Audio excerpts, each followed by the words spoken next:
ప్రియులరా, పరిశుద్ధ గ్రంథాన్ని పూర్తిగా మనం అంతర్లీనంగా గమనించినట్టయితే మన దేవుని యొక్క ప్రేమను చూస్తాం.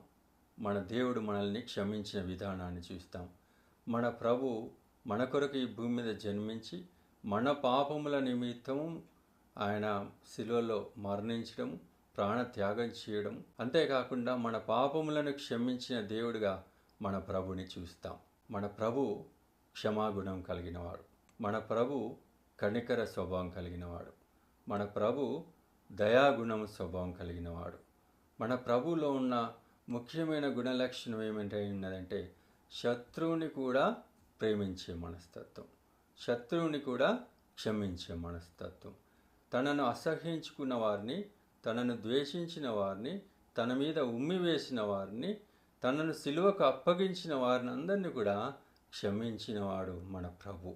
అయితే విశ్వాసులుగా మన యొక్క విశ్వాస జీవితంలో మన తోటి విశ్వాసులతో, సమాజంలో ఉన్న ఇతర ప్రజలతో మనం ఏ విధంగా ఉండగలుగుతున్నాం? మన ఎడల తప్పిదం చేసిన వారిని మనం క్షమించేవారిగా ఉండగలుగుతున్నామా? మనకు ఏదైనా నష్టం చేసిన వారిని మనం ప్రేమించేవారిగా ఉంటున్నామా? ఈ యొక్క సమయంలో మనం ఒకసారి గ్రహించుకుందాం ప్రియులరా. మన ప్రభులో ఉన్న గుణలక్షణాలు మనం కూడా కలిగి ఉండాలంటే ముఖ్యమైనదిగా మన తోటి వారిని మనం క్షమించేవారిగా మన యొక్క విశ్వాస జీవితాన్ని మనం సరి చేసుకోవాలి. మన ప్రభుని పోలిన వారిగా మనం జీవించాలి.